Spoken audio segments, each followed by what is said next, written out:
अस्सलाम वालेकुम। रोज़मर्रा के मामलात और आपस के ताल्लुकात का ख़्याल रखा करें। आपस के ताल्लुकात इस्तवार रखने के लिए ईमानदारी और दरगुज़र बहुत ज़रूरी है। ज़रा सी बदशगुनी, ज़रा सी मिसअंडरस्टैंडिंग इन ताल्लुकात में दरारें डाल सकती है। तो और सुने हम न्याज़ की बातें। कड़वी, खट्टी, मीठी बातें। दिल पे मत लो बात किसी की, करनी है एहतराम की बातें। और सुने हम न्याज़ की बात। अपने तौलकात में झूठ मत बोलें।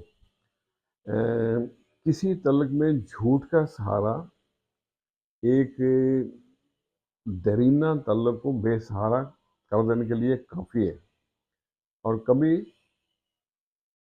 ऐसे लोगों को भी छोड़ना पड़ता है जो कि समझते हो कि आप उनके तल्लक के मुहताज हैं। अपने दिल साफ रखा करें। फल सिर्फ दरख्तों पर नहीं लगते, फलदार दरख्तों पर नहीं लगते, बल्कि फल अच्छी नीयत पे और अच्छे इरादों पे भी लगते हैं। अल्लाह अकबर।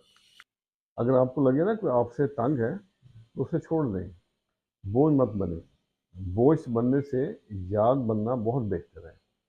और कुछ लोग मेयार ज़िंदगी बुलंद करने की दौड़ में इंसानियत के मेयार से ही गिर जाते हैं। कोशिश करें अच्छी तहरीर पढ़ा करें, अच्छी किताबें पढ़ा करें। और अगर कभी किताबों से दिल भर जाए तो इंसानों को पढ़ना शुरू कर दें। और इंसानों को पढ़ने के साथ साथ कभी खुद को भी पढ़ा करें।